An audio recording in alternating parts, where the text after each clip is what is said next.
error not a result of a single act by a single individual, but as a result of multiple cascading events compounding one another until a potential catastrophe happens.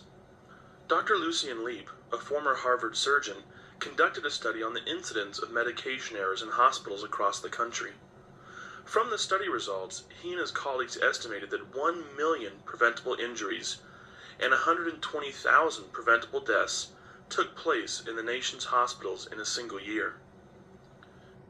One report estimates that medical errors cost the nation approximately $37.6 billion each year, and about $17 billion of these costs are associated with preventable errors. Most errors occur as a result of a chain of events set in motion by faulty system design that either induces errors or makes them difficult to detect, rather than lack of care and concern on the part of our caregivers.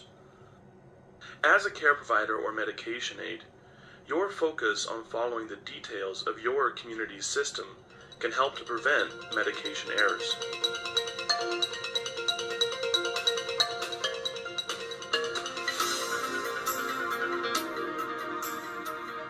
The National Coordinating Council for Medication Error and Prevention has defined a medication error as any preventable event that may cause or lead to inappropriate medication use or resident harm, while the medication is in the control of the care provider, resident, or consumer. Such events may be related to professional practice, healthcare products, procedures, and systems including prescribing, order communication, product labeling, packaging, and nomenclature, compounding, dispensing, distribution, administration, education, monitoring, and use. Some adverse events are not preventable, and they reflect the risk associated with treatment, such as a life-threatening allergic reaction to a drug when the resident had no known allergies to it. However, the resident who receives an antibiotic to which he or she is known to be allergic, goes into anaphylactic shock and dies, represents a preventable adverse event. Even if no adverse event takes place, it can still be considered a medication error. Some common causes of medication errors can include lack of knowledge of the drug, lack of appropriate information about the resident, violations of facility policy, slips and memory lapses, transcription errors, faulty identity checking, inadequate monitoring, drug stocking and delivery problems, preparation errors, and lack of standardization.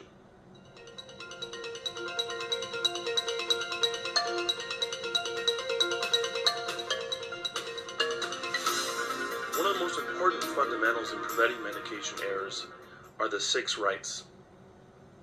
The 6 rights concept says that every time we assist a resident with a medication, we need to ensure that these 6 things are done correctly or done right. They include the right resident. Be sure you are providing the medication to the person for which it is prescribed. Follow your facility procedures for identifying the resident. This can include simply a picture in the medication book or other systems. The right drug. Be sure you understand the physician's order and that the pharmacy has provided the correct medication.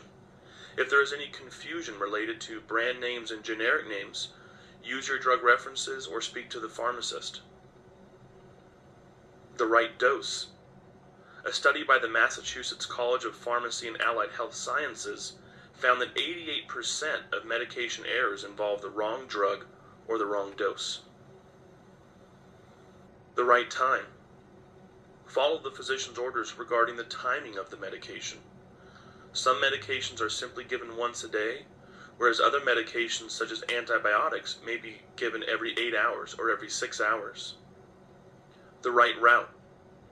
While most medications in our community are provided by the oral route, meaning they're put in the mouth and swallowed, some medications may be given sublingually, in which they're held under the tongue. Topically, such as patches or ointments or creams. There may also be eye drops or ear drops, injections, and possibly rectal medications. Finally, the right documentation. During this video, we will be focusing on how proper and accurate documentation can help to prevent medication errors.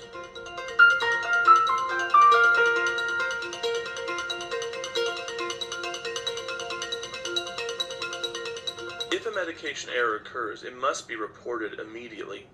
Follow your facility protocol for reporting medication errors. This can include immediately notifying your supervisor or manager, as well as notifying the resident's physician. Monitor the resident for injury immediately and initiate appropriate corrective action. If you're concerned about the resident's health or status, seek immediate medical attention.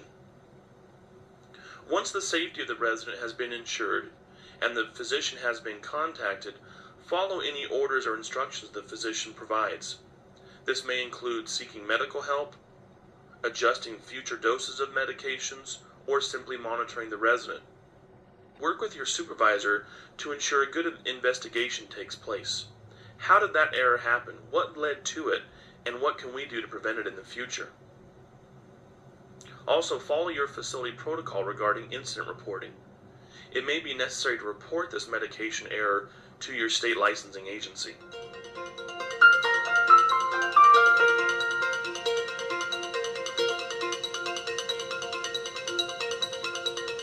Documentation is an essential part of a good medication delivery system. There are a number of different pieces of documentation that are used. These include the written physician's order, PRN records, narcotics records, records of missed or refused doses, as well as a medication administration record, also sometimes called a medication assistance record, and frequently abbreviated an MAR or MAR. These different pieces of documentation not only create a record of care provided to the resident, but they help to ensure accurate medication delivery.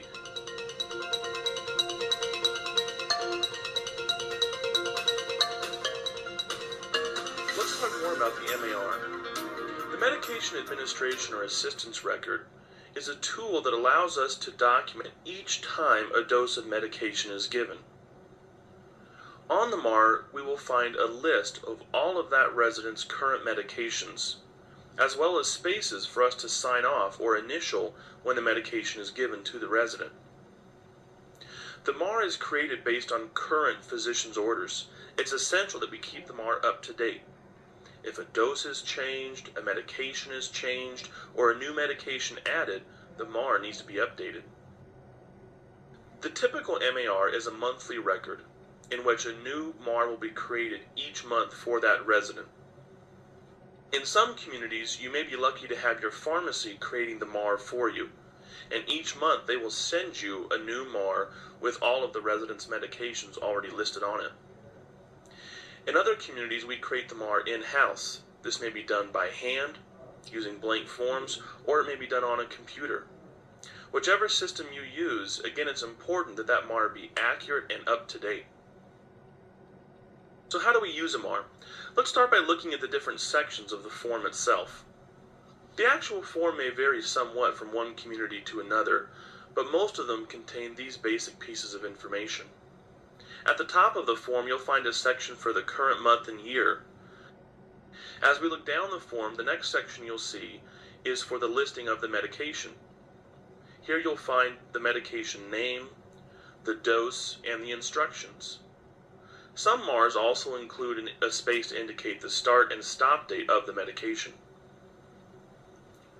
To the right of that, you'll see a column for the time. Here we will list the times that that particular medication is to be given, whether it be once a day, twice a day, 3 times a day, or more. Then the remaining columns provide a space to put your initials next to the time that that medication is given each day. You can see there's enough space on the form for each day of the month. After you pour the medication and give it to the resident, you'll sign off by initialing in the box next to the appropriate time and under the appropriate day. So for example, if the medication was to be given at 8 a.m. and today was the 8th day of the month, we would pour the medication, assist the resident to take it, and then we would go back to the MAR under the number 8, because today is the 8th of the month, and next to the 8 a.m. dose of that medication, we would put our initials. By putting your initials there, you are saying, I gave this medication to that resident. I ensured that they took it appropriately. If for some reason the resident didn't take the medication, perhaps they refused to take it, perhaps you found out they had left the facility with the family and didn't take the medications with them, whatever the reason was, you would still put your initials because you had poured the medication, but you would then circle it. By circling your initials, you're saying something went wrong. For some reason, the resident didn't take the medication that day.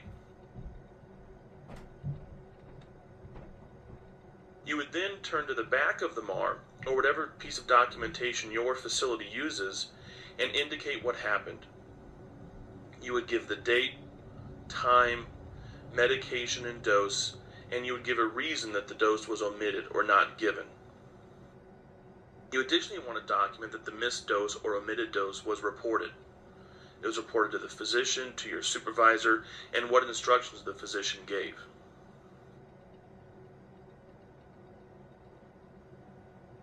Let's talk about entering a medication on the MAR.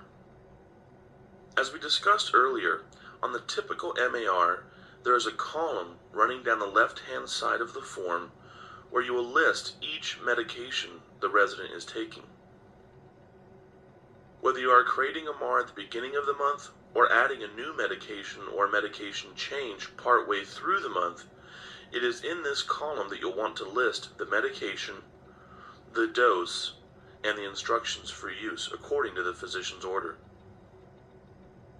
Whenever you are adding a medication to the MAR, it is critical that you are working off current physician orders. All of the information entered on the MAR should come directly from the physician's order. Do not deviate and do not make any changes. Remember, this MAR will be used to guide your staff when providing medications to your residents each day. A mistake on the MAR will lead to mistakes in medication administration. Once you have the current written physician's order in front of you, find the next blank spot on the MAR and enter the medication. First, you will enter the name of the medication as indicated on the physician's order. Next, you will add the dose that is to be given. And then finally, you will add the instructions for use, such as in this example, taking 1 milligram every other day. Many of the medications our residents use are taken on a regular and routine basis, such as once a day, twice a day, 3 times a day, etc.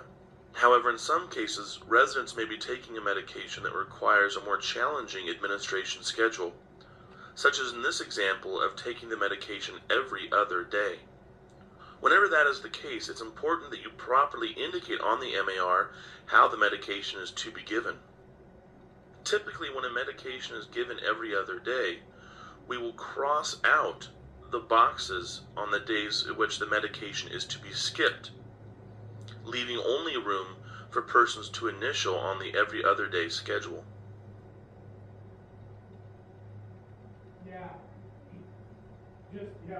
There are often times when there may be a change in a resident's medication. It could be a change in the dose, the frequency, or the medication itself. In these situations, it's important that you clearly note on the MAR that the medication has been changed. Follow your facility policies, but typically you will put a line through the remaining days on the MAR. You will highlight that medication. You will then make a note, such as DC'd or changed, with the date and your signature. Then you will go to the next blank space on the MAR and enter the new medication or the change in the medication. Again, be sure to put a line through the days that have already passed in the month to show that that medication is starting on that particular date.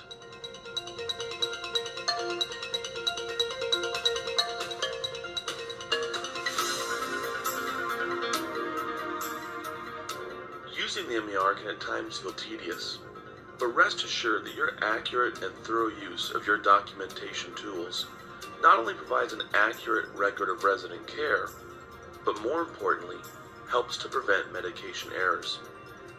Much success to you in assisting with accurate medication delivery to your residents.